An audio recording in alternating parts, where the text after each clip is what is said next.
प्रत्येकाच्या घरात सर्वात जास्त डीप क्लिनिंगची गरज पडते ती किचनला. किचन कितीही आवरलं तरी त्यामध्ये पसारा होतोच.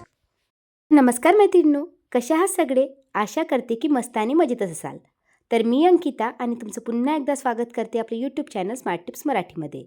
व आजच्या व्हिडिओमध्ये मी तुमच्यासोबत अगदी छोट्या छोट्या पद्धती शेअर करणार आहे. त्या पद्धतीने जर तुम्ही तुमचं किचन ऑर्गनाईज केलं तर किचनमध्ये पसाराही होणार नाही आणि वारंवार तुम्हाला डीप क्लिनिंगची गरजही पडणार नाही. नेहमीप्रमाणे एक रिक्वेस्ट आहे, व्हिडिओ थोडासा जरी युजफुल वाटला तर व्हिडिओला लाईक करा. तुम्हाला हा व्हिडिओ कसा वाटला हे कमेंट करून नक्की कळवा, जेणेकरून मलाही मोटिवेशन मिळेल. चला तर मग कुठलीही वेळ न घालवता व्हिडिओला सुरुवात करूया.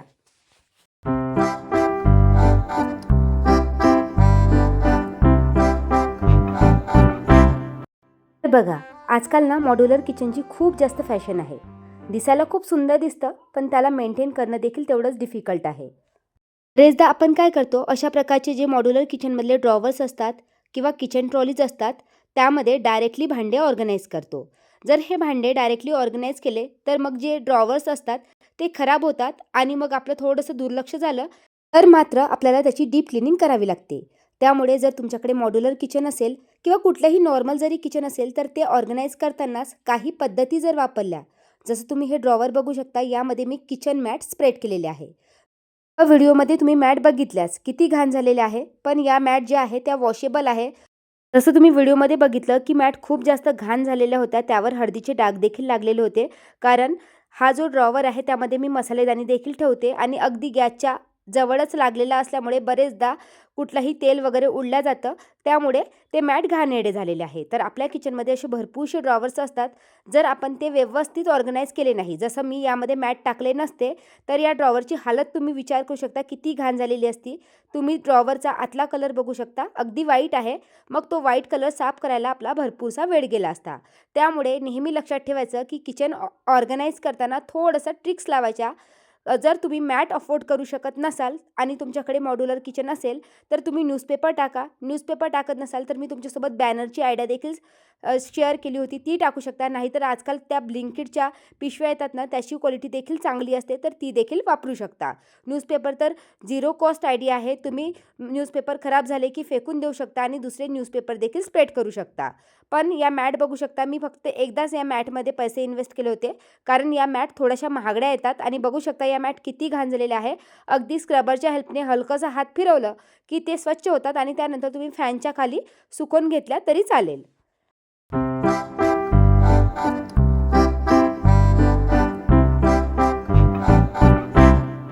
जर तुम्हाला वाटत असेल की तुमचं किचन कायम स्वच्छ असावं, वारंवार डीप क्लिनिंगची गरज पडायला नको, किचनमध्ये पसारा असायला नको, तर एक हॅबिट लावायची, मीन्स छोटीशी सवय, की किचनमधला एक रोज छोटासा कॉर्नर क्लीन करण्याचा प्रयत्न करायचा.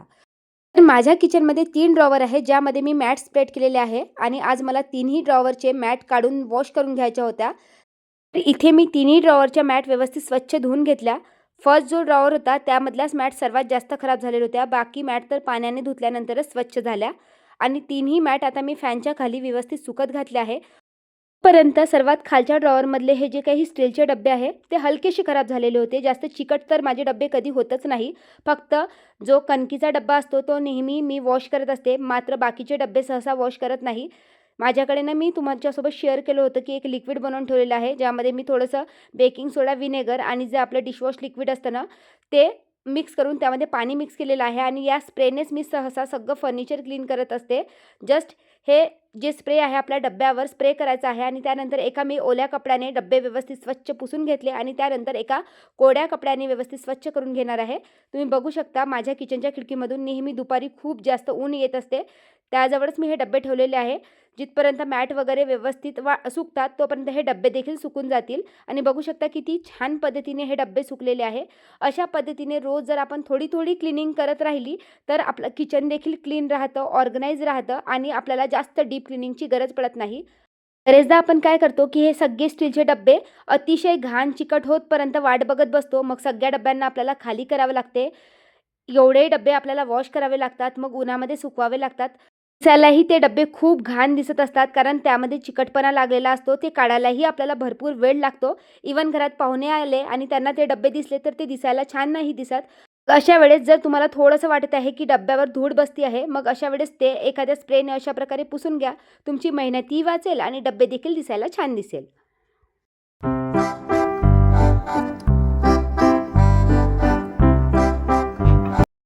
त्यानंतर किचनमधल्या भांड्यांची जर डीप क्लीनिंग टाळायची असेल, तर एक छोटीशी सवय आपण लावू शकतो. जसं आपली रोजची जी स्वयंपाकाची भांडी आहे ती आपण रोज वॉश करतो. चहाची भांडी देखील वॉश करतो. पण बरेचदा आपल्या किचन ओट्यावर या स्वयंपाकासाठी लागणाऱ्या काही वस्तू ठेवलेल्या असतात. जसं चहा, साखर, त्याचबरोबर तेलाचं भांडं झालं, मिठाचं भांडं झालं. या व्यतिरिक्त जी आपली मसालेदाणी असते ना, याला मात्र आपण वॉश करणं विसरतो. बरेचदा ते खूप जास्त चिकट झालेले असतात.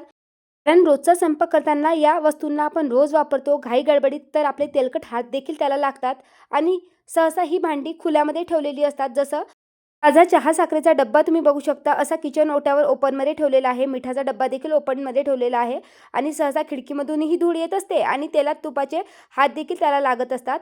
मग असली भांडी आपण काय करतो की महिनाभर वॉश करत नाही. जशी तेलाची बॉटल देखील झाली. मग यावरनं खूप जास्त चिकटपणा जमा होतो आणि मग ती जेव्हा आपण वॉश करायला जातो ना, तर आपल्याला भरपूरसा वेळही लागतो आणि दिसायलाही घाण दिसतं. तर त्यासाठी अगदी छोटीशी पद्धत तुम्ही वापरू शकता. तर रोज एवढं सगळं स्वच्छ करणं तर पॉसिबल नाही. त्यामुळे मी काय करते, एखाद्या दिवशी तेलाची भांडी वॉश करत असते. तेलाची भांडी सुकली आणि ती व्यवस्थित सेट झाली, की मग दुसऱ्या दिवशी चहा साखरेचा डब्बा आपण खराब झालेला असेल तर वॉश करायला टाकायचा आणि 2-3 दिवसांनी मसालेदाणी, मिठाचा डब्बा वॉश करायला टाकायचा. तर आज मी मिठाचा डब्बा आणि मसालेदाणी वॉश केली होती, तर विचार केला की तुमच्यासोबत देखील ही ट्रिक शेअर करावी आणि तुम्ही बघितलं मसालेदाणीच्या खालच्या साईडला मी एक पेपर कट करून टाकलेला आहे, ज्यामुळे मसालेदाणी जास्त घाण होत नाही आणि या व्यतिरिक्त तुम्ही मिठाचा डबा बघितला असेल, त्यामध्ये नेहमी लाकडी चम्मच वापरण्याचा प्रयत्न करायचा. चुकीनेही मिठाच्या डब्यामध्ये स्टीलचा चम्मच आपल्याला वापरायचा नाही आणि मिठासाठी चुकूनही प्लास्टिकचा डब्बा वापरायचा नाही. तुम्ही वाटेल तर सिरॅमिकची बरणी वापरू शकता, नाहीतर कुठलीही काचेची बरणी देखील तुम्ही वापरू शकता.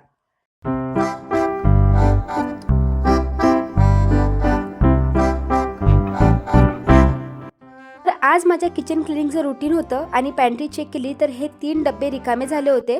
तर मी सहसा काय करते की किचन पॅन्ट्रीमधल्या पूर्ण काचेच्या बरण्या एकाच वेळी वॉश करत नाही.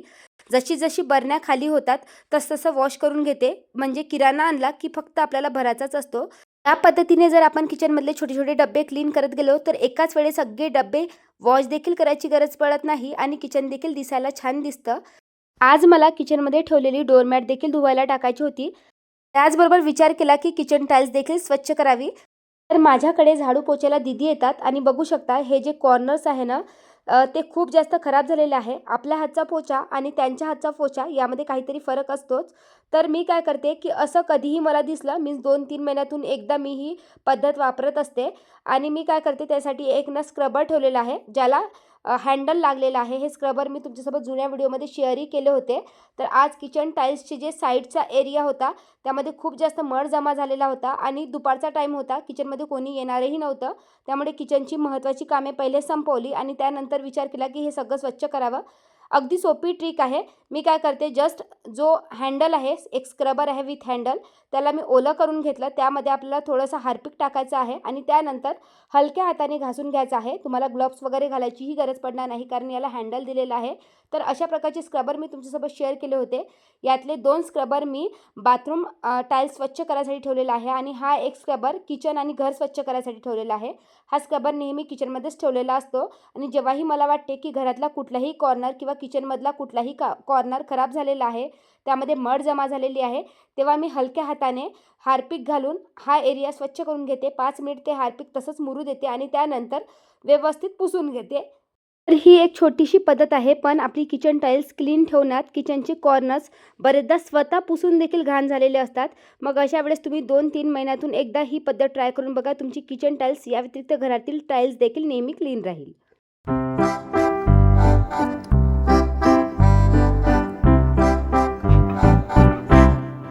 बाकी भांड्यांसारखं आपला तवा देखील बरेचदा घाण झालेला असतो आणि तुम्हाला सांगू, मला तवा क्लीन करायला खूप जास्त कंटाळा येतो. माझ्या सासूबाईच नेहमी क्लीन करत असतात. पण नेहमीच आमच्या तव्याला डीप क्लिनिंगची गरज पडत असते. तर मी Instagramवर एक व्हिडिओ बघितला होता, व्हायरल व्हिडिओ होता आणि तेच बघून मी हा तवा बर्नर क्लीनर मागवला. मला वाटलं नव्हतं एवढा युजफुल असेल. तर जस्ट तव्याला गरम करायचं आहे आणि व्हिडिओत जसं मी दाखवलं ना, त्याच पद्धतीने स्प्रे करायचा आहे आणि त्यानंतर या अशा प्रकारच्या एखाद्या स्क्रबरने क्लीन करायचं आहे.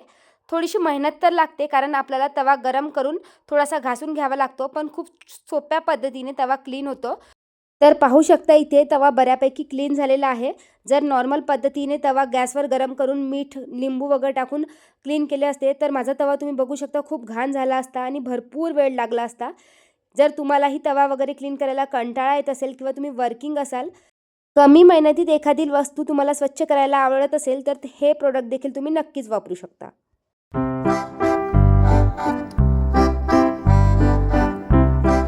किचनला स्वच्छ ठेवण्यासाठी आणि किचन दिसायला सुंदर दिसावं त्यासाठी मी हे काही हँगिंग टॉवेल्स मागवले होते. 3-4 महिने झाले असेल आणि ₹100 6 की ₹150 6 असे मागवले होते आणि याची क्वालिटी मला खूप छान वाटली. हे ऑलरेडी तुमच्यासोबत मी एका जुन्या व्हिडिओमध्ये शेअरही केले आहे. पण आत्तापर्यंत याचा कलरही गेलेला नाही. मी रेग्युलर वापरते आणि तुम्ही माझ्या रेग्युलरच्या व्हिडिओमध्ये यांना बघितलंच असेल आणि बरेचदा वॉश केलेलं आहे.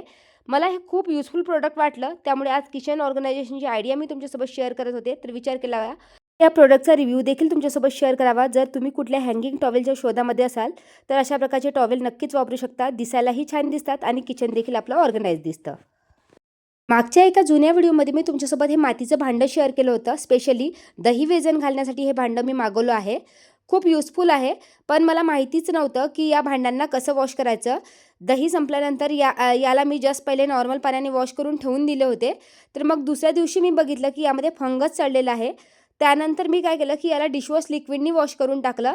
तरी देखील त्यातली वासही जात नव्हती आणि याला उन्हात सुकवल्यानंतर देखील यामध्ये फंगस आलं.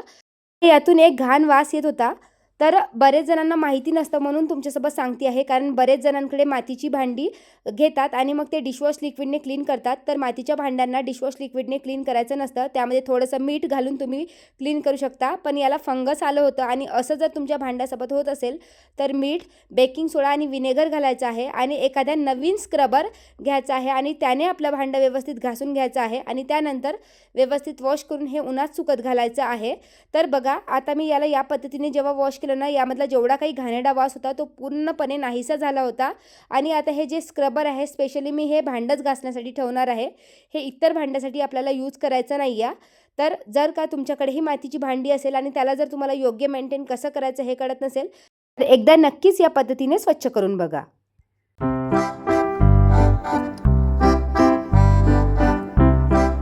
शेवटी किचनमधली सर्वात घाण डीप क्लिनिंग जर टाळायची असेल, तर ती म्हणजे सिंकच्या बाबतीत. त्यामुळे सिंकला देखील नेहमी क्लीन अँड ऑर्गनाइज ठेवायला हवं. मला वाटतं बऱ्यापैकी प्रत्येकजणच किचन सिंक रोजची रात्रीची भांडी झाल्यावर क्लीन करतच असेल.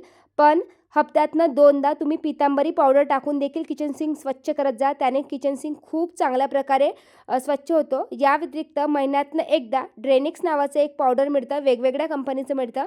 20 की 30 रुपयाचं येते. मी तुम्हाला व्हिडिओमध्ये समोर दाखवतेच. ती पावडरचं एक पॅकेट आपल्याला रात्रीची भांडी पूर्ण झाल्यावर किचन व्यवस्थित स्वच्छ करून घ्यायचं आहे, कोरडं करून घ्यायचं आहे आणि त्यानंतर जाडी काढून आपल्याला ते पावडर टाकायचं आहे. त्यामध्ये 1 कप पाणी घालायचं आहे आणि जवळजवळ अर्धा तास सिंक असंच सोडून द्यायचं आहे आणि अर्ध्या तासानंतर आपल्याला सिंक वॉश करून घ्यायचं आहे. अगदी छान पद्धतीने आपलं सिंक क्लीन होतं. सिंकमधून घाणेरडा वास देखील येत नाही आणि तुमचं सिंक कधीच चोकअप होणार नाही. ही एक छोटीशी पद्धत किचनची खूप मोठी डीप क्लिनिंग वाचवू शकते.